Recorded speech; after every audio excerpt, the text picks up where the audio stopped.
बिल्कुल। सबसे पहले राष्ट्रीय खबरें, और यहाँ कुछ बड़े दिलचस्प नाम बदले गए हैं। प्रधानमंत्री कार्यालय यानी पीएमओ अब सेवा तीर्थ कहलाएगा। जी, और सिर्फ पीएमओ ही नहीं, राजभवन को लोक भवन किया गया है। अच्छा, तो ये सिर्फ नाम बदलना है या इसके पीछे कोई गहरा मतलब भी है? देखिए, मतलब तो है और काफी गहरा है। ये सिर्फ नाम नहीं, ये शासन की भाषा को बदलने की एक कोशिश है। राज शब्द कहाँ एक राजशाही वाली फील देता है। हाँ, सत्ता वाली। बिल्कुल। और लोक और सेवा जैसे शब्द सीधे लोकतंत्र और जिम्मेदारी से जुड़ते हैं। तो मतलब गवर्नेंस पर किसी भी जवाब में ये एक बेहतरीन उदाहरण बन सकता है। सही कहा, मतलब एक वैचारिक संदेश देने की कोशिश है। और ऐसा ही एक बड़ा बदलाव मनरेगा में भी तो हो रहा है। हाँ, MGNREGA का नाम बदलकर पूज्य बापू ग्रामीण रोजगार योजना करने का प्रस्ताव है। और जो ज्यादा जरूरी बात है, वो 100 से 125 दिन। हाँ, वो 25 अतिरिक्त दिन। इन्हें सिर्फ 25% की बढ़ोतरी की तरह नहीं देखना चाहिए। ये ग्रामीण अर्थव्यवस्था के लिए एक बहुत बड़ा इंजेक्शन है। अच्छा, कैसे? देखिए, ये जो अतिरिक्त आय है, ये शहरों की तरफ होने वाले मौसमी पलायन को रोकने में मदद कर सकती है। तो ये एक सामाजिक सुरक्षा तो है ही, साथ में एक आर्थिक बफर भी है। समझ गई। और अब वो खबर जिसका इंतजार मुझे लगता है हर एस्पिरेंट को रहता है, जनगणना। हाँ, तारीखें आ गई हैं 16वीं जनगणना की। पहला चरण अप्रैल से सितंबर 2026 और दूसरा फरवरी 2027 में। और इसके ठीक बाद 8वीं आर्थिक जनगणना भी होगी। ये आंकड़े मतलब ये सिर्फ नीतियां बनाने के लिए नहीं है, ये आने वाले समय में राजनीति की दिशा तय करेंगे। राजनीति की दिशा वो कैसे? याद रखिए, अगली जनगणना के बाद परिसीमन होगा, डेलिमिटेशन। लोकसभा सीटों का दोबारा बंटवारा। बिल्कुल। तो ये सिर्फ आंकड़े नहीं हैं, ये आने वाले दशक में सत्ता के समीकरण को बदलने की ताकत रखते हैं। वाह, ये तो एक बिल्कुल नया एंगल है। अच्छा, अब एक ऐसी खबर जो भविष्य की तरफ इशारा करती है। सुप्रीम कोर्ट में AI यानी आर्टिफिशियल इंटेलिजेंस के इस्तेमाल के लिए एक कमेटी बनी है। जी, जस्टिस PS नरसिम्हा की अध्यक्षता में। पर यहाँ एक सवाल उठता है, क्या हम न्याय जैसी मानवीय चीज को मशीन पर छोड़ सकते हैं? कोई खतरा नहीं है इसमें? सवाल बहुत वाजिब है। पर देखिए, AI का मकसद जज को रिप्लेस करना नहीं है, उसे असिस्ट करना है। मतलब मदद करना। हाँ, सोचिए, AI सेकंडों में हजारों पुराने केसों का विश्लेषण कर सकता है। इससे जज का समय बचेगा, फैसले जल्दी आएंगे। लेकिन हाँ, खतरा भी है। अगर AI का एल्गोरिथम किसी तरह के डेटा से बायस्ड हो गया तो। इसीलिए ये कमेटी बहुत जरूरी है। उन्हें एक ऐसा ढांचा बनाना होगा जो AI की ताकत का इस्तेमाल भी करे और मानवीय न्याय के उसूलों को भी बचाए रखे। मतलब एक तरफ सेवा तीर्थ जैसे पारंपरिक नाम और दूसरी तरफ न्याय में AI जैसी फ्यूचरिस्टिक तकनीक। बड़ा दिलचस्प संतुलन है। बिल्कुल। और ऐसा ही कुछ हमें राज्यों की खबरों में भी देखने को मिलता है। चलिए तो फिर राज्यों की तरफ चलते हैं थोड़ा तेजी से। सबसे पहले राजस्थान। हाँ, राजस्थान अपनी मतदाता सूची यानी इलेक्टोरल रोल का 100% डिजिटाइजेशन करने वाला भारत का पहला राज्य बन गया है। 100% डिजिटाइजेशन, ये सुनने में तो बहुत प्रभावशाली है, पर क्या इससे कोई चुनौतियां भी हैं, जैसे दूर-दराज के इलाकों में? चुनौतियां तो हैं, और यही इस खबर का दूसरा पहलू है। फायदा है कि वोटर लिस्ट में गड़बड़ियां कम होंगी, प्रक्रिया पारदर्शी होगी। लेकिन चुनौती ये है कि कोई भी नागरिक सिर्फ इसलिए वोट देने से न रह जाए क्योंकि उसे टेक्नोलॉजी नहीं आती। ये डिजिटल डिवाइड का एक क्लासिक उदाहरण है। सही बात है। अच्छा, एक और खबर जो प्रकृति से जुड़ी है वो गुजरात से है। दाहोद के रतन महल अभयारण्य में 30 साल बाद एक बाघ दिखा है। अरे, ये एक शानदार खबर है। ये सिर्फ एक जानवर का दिखना नहीं है, ये पूरे इकोसिस्टम के ठीक होने का संकेत है। मतलब जंगल की सेहत अच्छी हो रही है। बिल्कुल। बाघ की वापसी का मतलब है कि उसके शिकार के लिए पर्याप्त जानवर हैं, पानी है, जंगल स्वस्थ है। ये दशकों के संरक्षण की सफलता है। और भी कुछ अहम खबरें हैं राज्यों से। उत्तर प्रदेश के गोरखपुर में राज्य का पहला वन विश्वविद्यालय। ये रिसर्च और पर्यावरण शिक्षा के लिए बहुत बड़ा कदम है। मध्य प्रदेश में वीरांगना दुर्गावती टाइगर रिजर्व चीतों का तीसरा घर बनेगा। चीता पुनर्वास परियोजना का एक और महत्वपूर्ण चरण। और छत्तीसगढ़ के बिलासपुर में कोपरा जलाशय को राज्य की पहली रामसर साइट का दर्जा मिला है। रामसर साइट का दर्जा मिलने का मतलब है कि उस वेटलैंड के संरक्षण पर अब अंतर्राष्ट्रीय ध्यान जाएगा। ये बहुत बड़ी बात है। अब बात करते हैं उन खास उत्पादों की जिन्हें अपनी पहचान मिली है, यानी GI टैग्स। जी, दिसंबर में दार्जिलिंग के मैंड्रिन संतरे और आंध्र प्रदेश की पोंदरू खादी को ये टैग मिला। GI टैग को अक्सर लोग बस एक सर्टिफिकेट समझते हैं। हाँ, लेकिन ये उससे कहीं ज्यादा है। ये स्थानीय कारीगरों और किसानों के हाथ में एक आर्थिक हथियार है।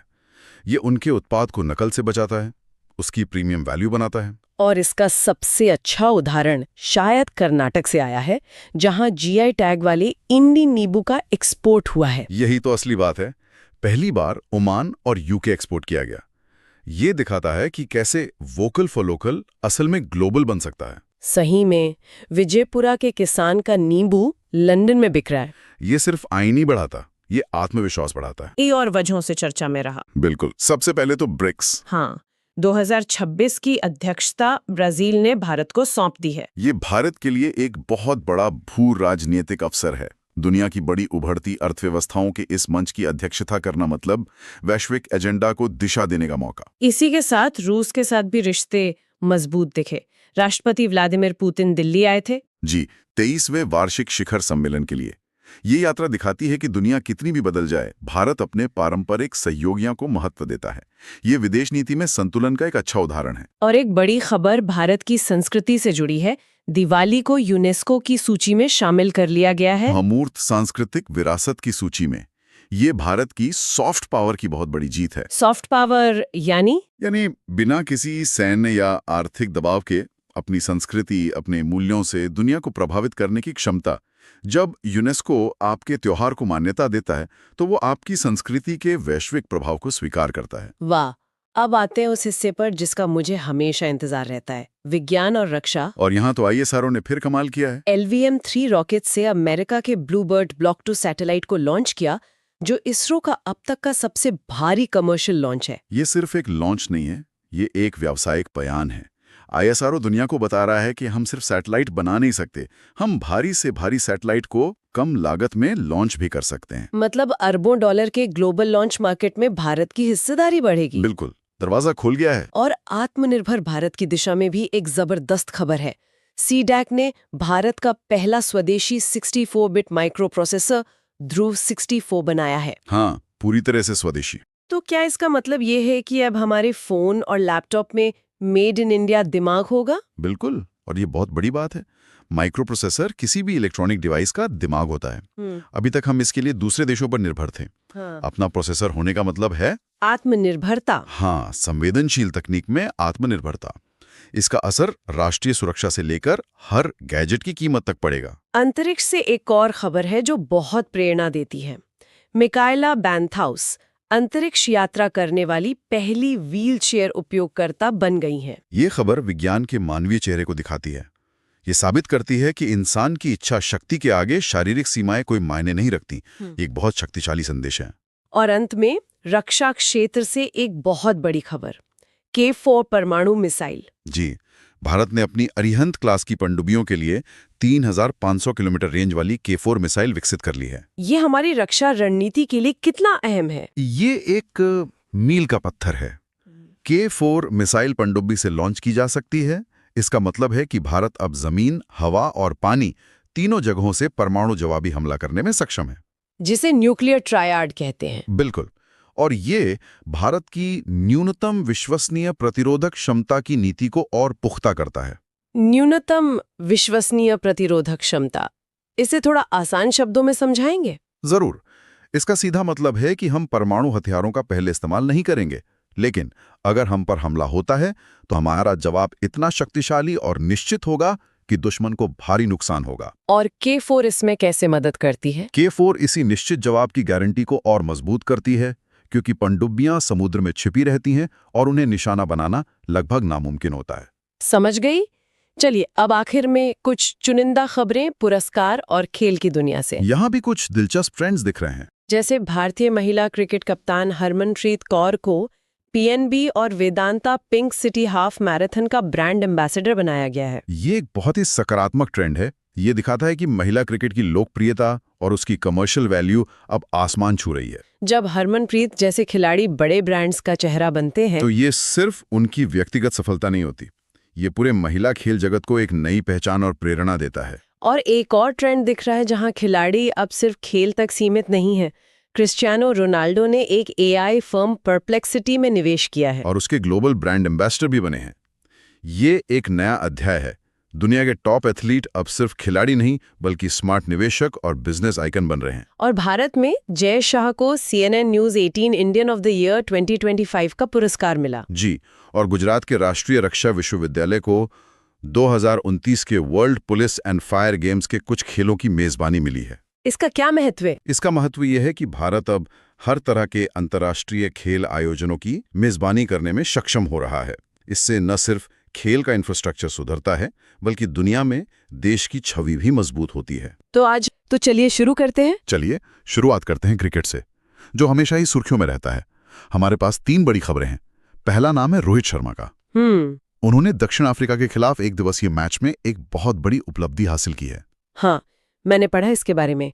वो 20,000 अंतर्राष्ट्रीय रन बनाने वाले चौथे भारतीय बन गए हैं। चौथे भारतीय। बिल्कुल। यहाँ याद रखने वाली बात चौथे भारतीय ही है। परीक्षाओं में अक्सर खिलाड़ियों का क्रम या फिर वे किस देश के खिलाफ या रिकॉर्ड बनाते हैं, ये पूछ लिया जाता है। सही। तो देशवाद दक्षिण अफ्रीका और क्रम है चौथा। अच्छा, महिला क्रिकेट में भी एक शानदार रिकॉर्ड बना है। स्मृति मंधाना ने T20 इंटरनेशनल में कमाल कर दिया है। हाँ, 4,000 रन। 4,000 रन। और वो ऐसा करने वाली पहली भारतीय महिला क्रिकेटर बन गई हैं। पहली भारतीय महिला, ये बहुत बड़ा कीर्तिमान है। और उन्होंने ये रिकॉर्ड श्रीलंका के खिलाफ बनाया और सबसे कम गेंदों में ये मुकाम हासिल किया है। मतलब सबसे तेज? हाँ, दुनिया में वो ऐसा करने वाली दूसरी महिला क्रिकेटर हैं। देखिए, इसमें 3 बहुत जरूरी बिंदु हैं। पहली भारतीय महिला, दुनिया में दूसरी, और सबसे तेज मतलब गेंदों के हिसाब से। ये तीनों ही अपने आप में संभावित प्रश्न है। और अब एक युवा प्रतिभा की बात करते हैं। बिहार के वैभव सूर्यवंशी, उन्होंने विजय हजारे ट्रॉफी में तो जैसे इतिहास ही रच दिया। हाँ, सबसे कम उम्र में शतक। और सबसे तेज शतक भी सिर्फ 36 गेंदों में। 36 गेंदों में? ये तो कमाल है। वैभव लिस्ट ए क्रिकेट में सबसे कम उम्र में और सबसे तेज शतक लगाने वाले खिलाड़ी बन गए हैं। और इसी के साथ एक और खबर है कि 2026 ICC पुरुष अंडर-19 वर्ल्ड कप के लिए भारतीय टीम के कप्तान आयुष महात्रे को बनाया गया है। तो मतलब एक तरफ युवा खिलाड़ी रिकॉर्ड तोड़ रहे हैं और दूसरी तरफ नई लीडरशिप भी तैयार हो रही है। एक अच्छा संकेत है ये। क्रिकेट की दुनिया से एक और हैरान करने वाला रिकॉर्ड है, लेकिन ये भारत से नहीं है। अच्छा, ये है भूटान से। भूटान से क्रिकेट में? हाँ, सोनम यशे T20 इंटरनेशनल मैच में 8 विकेट लेने वाले दुनिया के पहले गेंदबाज बने हैं। 8 विकेट एक T20 मैच में? हाँ, उन्होंने ये कारनामा म्यांमार के खिलाफ किया। ये तो एक विश्व रिकॉर्ड है और इसीलिए ये अंतर्राष्ट्रीय करंट अफेयर्स के लिहाज से बहुत ज्यादा महत्वपूर्ण हो जाता है। सही। खिलाड़ी का नाम सोनम येशे और उनका देश भूटान, ये दोनों याद रखना बहुत जरूरी है। तो चलिए क्रिकेट से अब आगे बढ़ते हैं शतरंज की दुनिया में, जहां भारतीय खिलाड़ी लगातार अपनी छाप छोड़ रहे हैं। बिल्कुल, और यहाँ तो कई बड़ी खबरें हैं। सबसे पहले वर्ल्ड रैपिड चेस चैंपियनशिप। हाँ, इसके विजेता तो हमेशा की तरह महत्वपूर्ण होते हैं। पुरुषों में मैग्नस कार्लसन और महिलाओं में अलेक्जेंड्रा गोरियाचकिना। लेकिन जो असली दिलचस्प खबर है वो है यरूशलेम मास्टर्स 2025 से, जहां एक भारतीय खिलाड़ी ने जीत हासिल की। अर्जुन अरिगोसी। बिल्कुल, अर्जुन अरिगोसी। और दिलचस्प बात यह है कि उन्होंने फाइनल में विश्वनाथन आनंद को हराया। हाँ, ये बहुत बड़ी बात है। मतलब एक उभरते हुए भारतीय खिलाड़ी ने एक दिग्गज को हराया।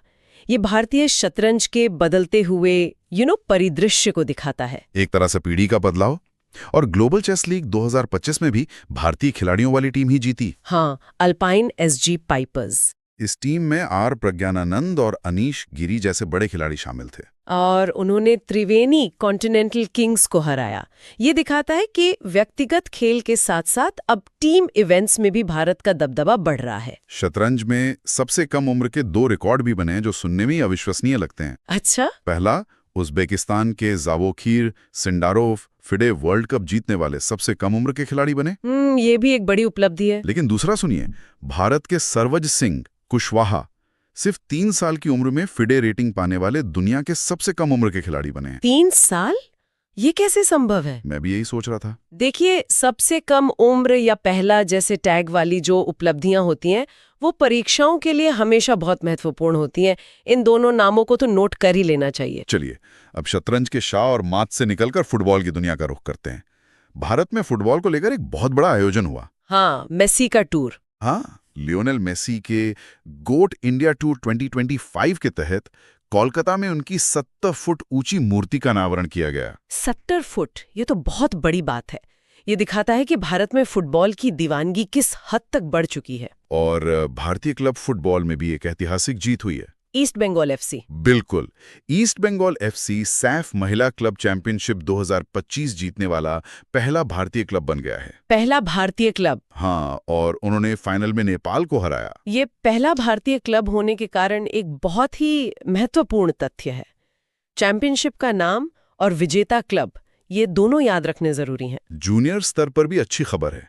भारतीय पुरुष टीम ने AFC अंडर 17 एशियन कप 2026 के लिए क्वालिफाई कर लिया है। अच्छा, और ये होगा कहाँ? इसका आयोजन सऊदी अरब में होगा। ठीक है। साथ ही महाराष्ट्र सरकार ने फुटबॉल के विकास के लिए प्रोजेक्ट महादेवा शुरू किया है। अच्छा, प्रोजेक्ट महादेवा। हाँ, जिसके तहत 60 ग्रामीण खिलाड़ियों को ट्रेनिंग दी जाएगी। देखिए, प्रोजेक्ट महादेवा जैसी जो राज्य स्तरीय खेल योजनाएं होती हैं, वे अक्सर परीक्षाओं में पूछी जाती हैं, खासकर उस राज्य से संबंधित परीक्षाओं में तो जरूर।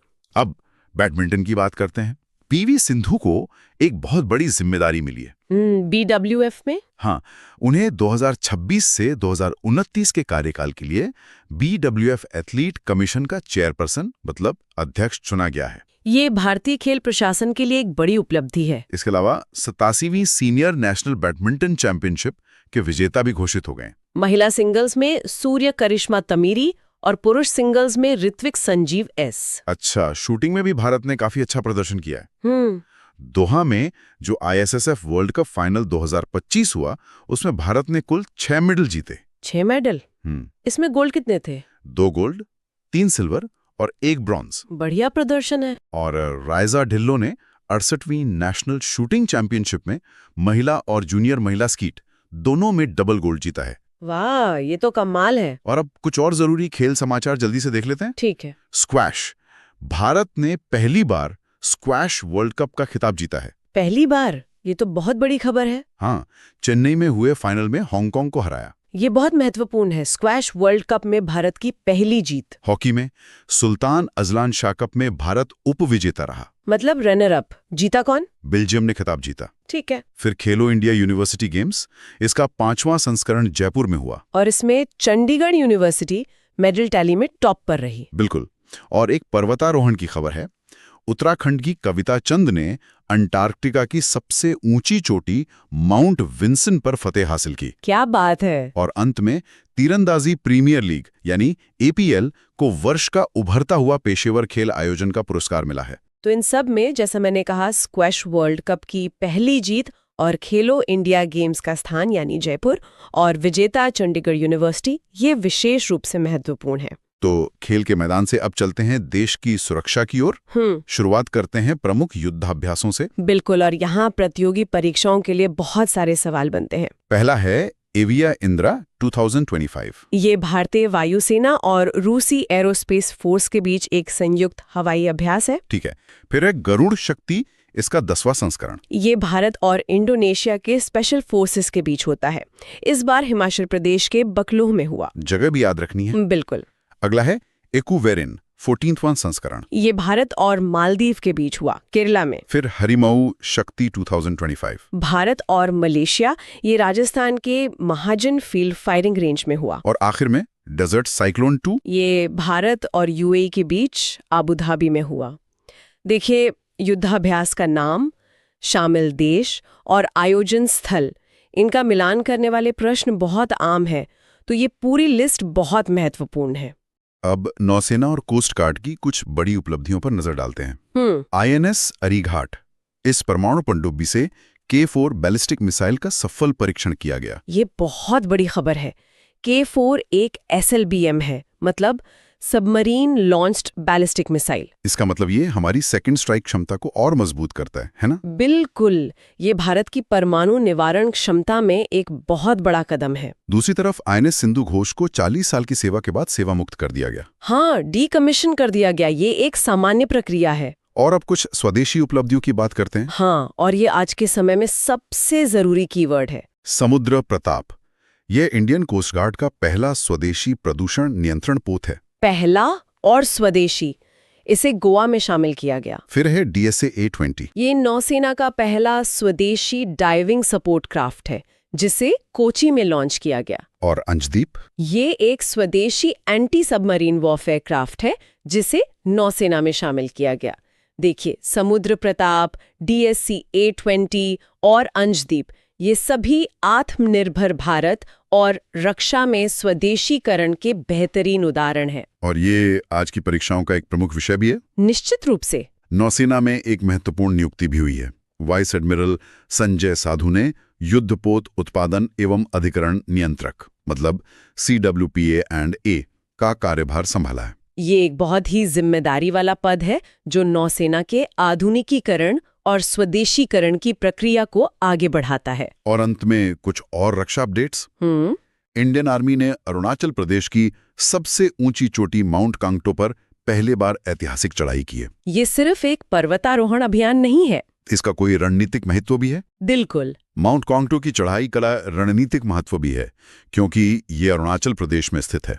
इसका स्थान और इसकी ऊंचाई 740 मीटर दोनों ही महत्वपूर्ण हैं। अच्छा। और भारतीय सेना ने नई दिल्ली में इनो योद्धा 2025 नाम की एक इनोवेशन प्रतियोगिता का भी आयोजन किया। ये दिखाता है कि हमारी सेना अब सिर्फ हथियारों पर ही नहीं बल्कि आइडियाज और इनोवेशन पर भी फोकस कर रही। ओडिशा में अनु गर्ग को राज्य की पहली महिला मुख्य सचिव बनाया गया है।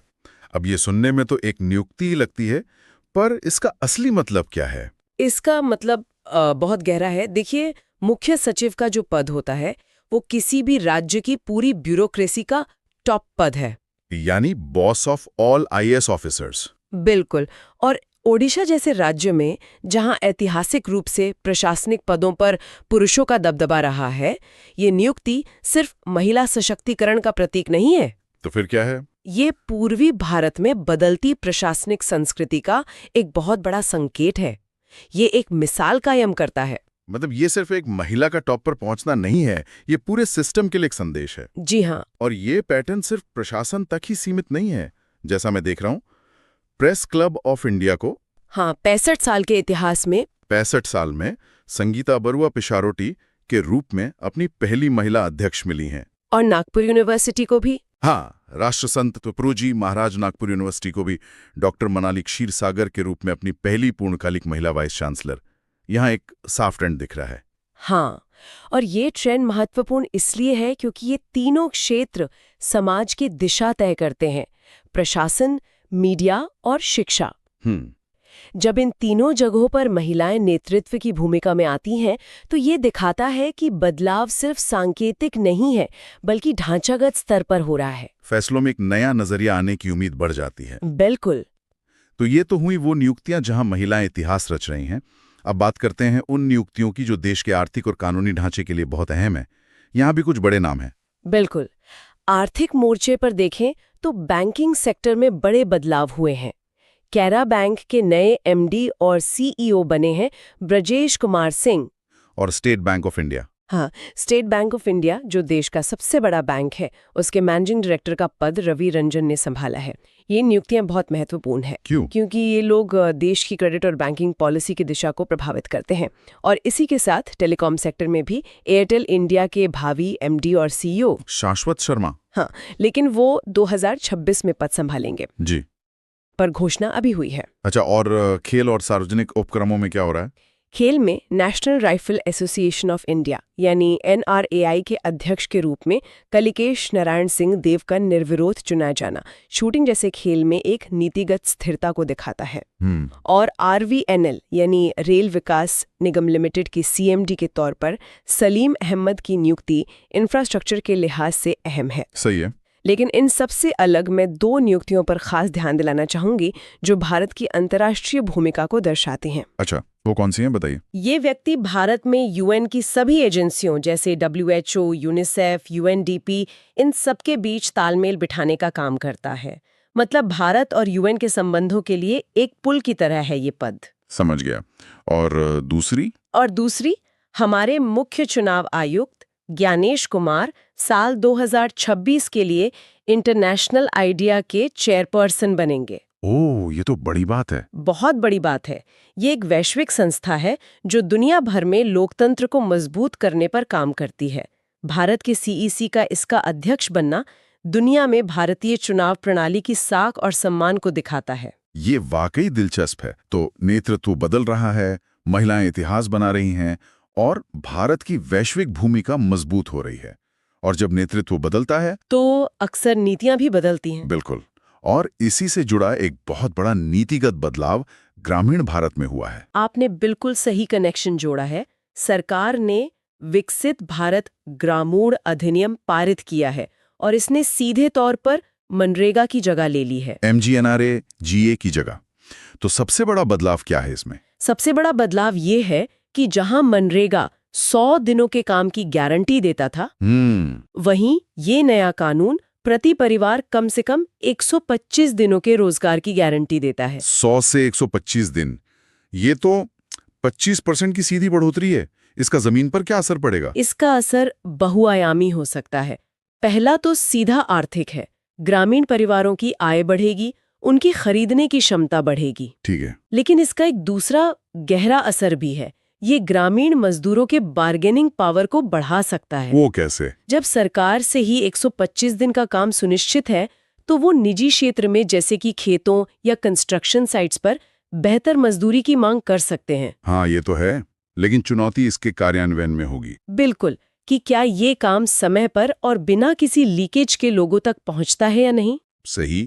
और नीतियों के साथ साथ कुछ बड़े सामाजिक अभियान भी शुरू हुए हैं, जैसे बाल विवाह मुक्त भारत अभियान। हाँ, ये महिला एवं बाल विकास मंत्रालय का 100 दिवसीय राष्ट्रीय अभियान है। लेकिन अभियानों के साथ अक्सर एक समस्या होती है। क्या? वो जागरूकता तो फैलाते हैं, पर जब किसी को तुरंत मदद की जरूरत हो तो वो कहाँ जाए? इसी कमी को पूरा करने के लिए राष्ट्रीय महिला आयोग ने वो हेल्पलाइन शुरू की है। जी, 24x7 हेल्पलाइन नंबर 14490, ये गेम चेंजर हो सकता है। 14490 ये नंबर प्रतियोगी परीक्षाओं के लिए तो महत्वपूर्ण है ही, पर सामाजिक तौर पर भी सबको पता होना चाहिए। बिल्कुल। अब अगर हम राज्यों की तरफ देखें तो वहां भी कुछ अनोखी पहल हो रही हैं, जैसे पंजाब। हाँ, पंजाब संशोधित भारत नेट योजना लागू करने वाला देश का पहला राज्य बन गया है। और ये फिर से पहली बार होता भारत वाली बात है। बिल्कुल, भारत नेट का लक्ष्य है देश की हर पंचायत तक हाई स्पीड इंटरनेट पहुंचाना। पंजाब का पहला राज्य बनना दूसरे राज्यों के लिए एक मॉडल पेश करेगा। और में भी 7 निश्चय 3 को मंजूरी दी है। जी, 2025 से 2030 के लिए राज्य को विकसित अर्थव्यवस्था बनाने का एक रोड मैप है ये।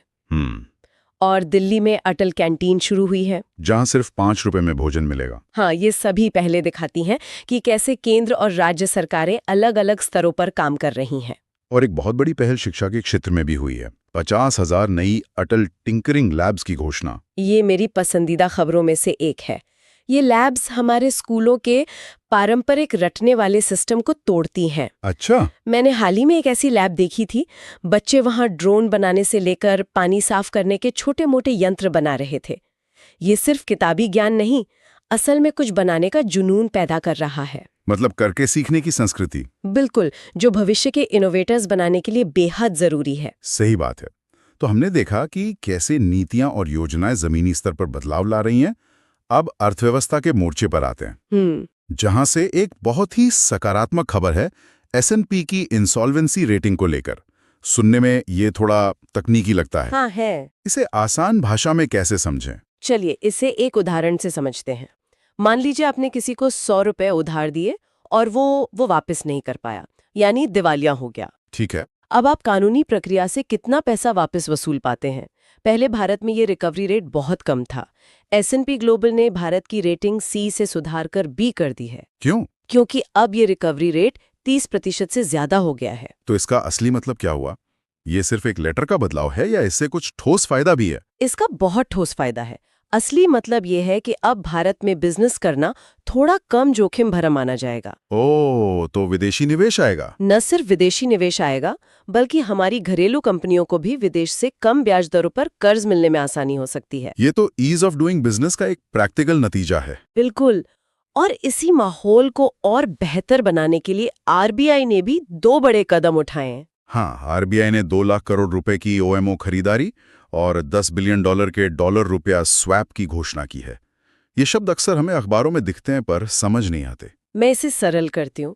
OMO यानी ओपन मार्केट ऑपरेशन को ऐसे समझिए जैसे अर्थव्यवस्था एक बगीचा है और नकदी यानी पैसा पानी है। ठीक है, बगीचा और पानी।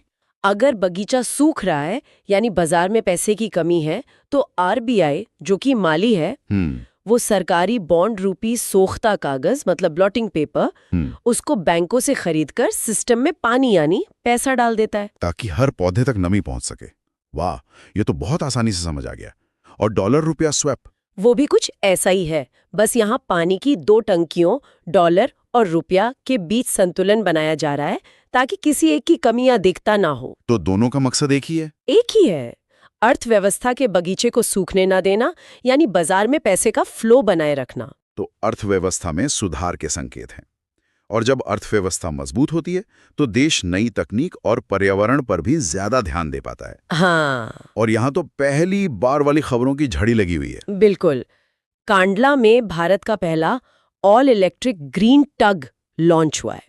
टग क्या होता है? टग वो छोटी शक्तिशाली नाव होती है जो बड़े जहाजों को बंदरगाह में खींचने या धकेलने का काम करती है। ओहो। इसका पूरी तरह से इलेक्ट्रिक होना प्रदूषण कम करने की दिशा में एक बड़ा कदम है। अच्छा, और वाराणसी में भी कुछ हुआ है? हाँ, वाराणसी में भारत का पहला स्वदेशी हाइड्रोजन फ्यूल सेल पैसेंजर जहाज लॉन्च हुआ है। हाइड्रोजन को भविष्य का ईंधन माना जाता है क्योंकि उससे प्रदूषण नहीं होता। बिल्कुल।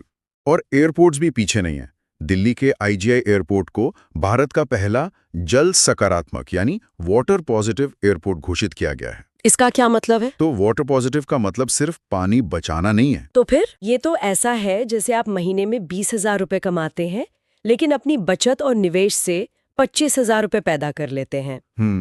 दिल्ली एयरपोर्ट अब जितना पानी इस्तेमाल करता है उससे ज्यादा पानी वर्षा जल संचयन और रिसाइकलिंग के जरिए बचाता या भूजल में वापस डालता है। वो अब पानी का उपभोक्ता नहीं बल्कि एक तरह से पानी का उत्पादक बन गया है। ये तो कमाल की बात है जी। और बेंगलुरु के केम्पेगौड़ा एयरपोर्ट को भी लेवल 3 एक्सेसिबिलिटी एक्रेडिटेशन मिला है। ऐसा करने वाला वो भी भारत का पहला एयरपोर्ट है। ये सभी पहले एक बड़ी तस्वीर की ओर इशारा करती हैं। हाँ, और वो बड़ी तस्वीर है सस्टेनेबल डेवलपमेंट की। भारत अब सिर्फ विकास नहीं कर रहा बल्कि ऐसा विकास करने की कोशिश कर रहा है जो पर्यावरण के अनुकूल हो। सही। ये ग्रीन टग, हाइड्रोजन फेरी और वाटर पॉजिटिव एयरपोर्ट ये सब उसी सोच के ठोस उदाहरण हैं। तो हमारी चर्चा के आखिरी हिस्से में आते हैं जहां हम कुछ महत्वपूर्ण व्यक्तित्वों, पुस्तकों और अंतर्राष्ट्रीय रिपोर्टों पर एक नजर डालेंगे। हाल ही में कुछ बड़ी हस्तियों ने दुनिया को अलविदा कहा है।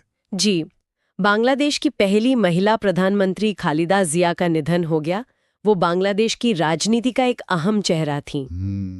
भारत में मिजोरम के पूर्व राज्यपाल और वरिष्ठ वकील स्वराज कौशल का निधन हो गया, जो पूर्व विदेश मंत्री सुषमा स्वराज के पति भी थे। कला जगत के लिए भी एक क्षति हुई है। हाँ, कला जगत ने भी एक सितारा खोया। मशहूर भरतनाट्यम डांसर कुमारी कमला का 91 वर्ष की आयु में निधन हो गया। और सामाजिक क्षेत्र में पुणे के प्रसिद्ध सोशलिस्ट लीडर बाबा आधव ने 95 वर्ष की आयु में अंतिम सांस ली। इन सभी का अपने अपने क्षेत्र में योगदान अविस्मरणीय है। अब एक किताब की बात करते हैं जो काफी चर्चा में है, Salman Khan, the sultan of Bollywood. उनके नजरिए से जो सबसे जरूरी जानकारी है वो है एक अंतर्राष्ट्रीय रिपोर्ट। बिल्कुल, महिला शांति और सुरक्षा इंडेक्स 2025-26 जारी हुआ है। और इसमें भारत की रैंकिंग क्या है? ये बहुत महत्वपूर्ण है। भारत 177 देशों में 131वें स्थान पर है। 131? जी, ये रैंक हमें बताती है कि अभी भी महिलाओं की सुरक्षा और समाज में उनकी भागीदारी के मामले में हमें लंबा रास्ता तय करना है। 131वीं रैंक, ये सुनने में तो अच्छी नहीं लगती। इस लिस्ट में टॉप पर कौन है और सबसे नीचे? इस इंडेक्स में पहला स्थान डेनमार्क को और आखिरी स्थान अफगानिस्तान को मिला है। तो डेनमार्क ऐसा क्या कर रहा है जो हम नहीं कर रहे? ये बहुत अच्छा सवाल है। डेनमार्क जैसे देश महिलाओं के लिए समान कानूनी सुरक्षा, रोजगार में बराबर की भागीदारी और राजनीतिक प्रतिनिधित्व सुनिश्चित करने में बहुत आगे हैं। ये रिपोर्ट सिर्फ रैंक नहीं बताती, बल्कि ये एक आईना दिखाती है कि हमें किन क्षेत्रों पर सबसे ज्यादा काम करने की जरूरत है, जैसे कि महिलाओं के खिलाफ हिंसा को रोकना और आर्थिक अवसरों में बराबरी लाना। तो आज हमने नियुक्तियों में महिलाओं के इतिहास रचने से लेकर ग्रामीण भारत में रोजगार की नई गारंटी, अर्थव्यवस्था में सकारात्मक संकेत और पर्यावरण के प्रति भारत के बढ़ते कदमों तक कई पहलुओं को छुआ। जी, अगर इन सबको जोड़कर देखें तो क्या तस्वीर उभरती है? तस्वीर ये उभरती है कि भारत एक साथ कई मोर्चों पर बदल रहा है। ये बदलाव कभी-कभी धीमा लग सकता है, लेकिन ये हो रहा है। हमने नियुक्तियों में जो सामाजिक प्रगति देखी और तकनीक में जो पर्यावरणीय चेतना देखी, ये दोनों आज की हमारी चर्चा के 2 सबसे बड़े टेक अवे हैं। तो आज की चर्चा को समाप्त करते हुए हम अपने श्रोताओं के लिए एक सवाल छोड़ना चाहेंगे। सवाल ये है कि आज हमने 2 मुख्य धाराएं देखी। एक, नेतृत्व में सामाजिक समावेश, यानी महिलाओं की ऐतिहासिक भागीदारी। और दूसरी, विकास में पर्यावरणीय स्थिरता, ग्रीन फेरी हो या वाटर पॉजिटिव एयरपोर्ट। जी, तो जरा सोचिए, भविष्य में भारत की विकास यात्रा को ये दोनों ट्रेंड्स, सोशल इंक्लूजन और एनवायरमेंटल सस्टेनेबिलिटी, एक दूसरे को कैसे प्रभावित करेंगे? अच्छा सवाल है। क्या ज्यादा समावेशी नेतृत्व ज्यादा टिकाऊ नीतियों को जन्म देगा? इस विचार के साथ हम आज की चर्चा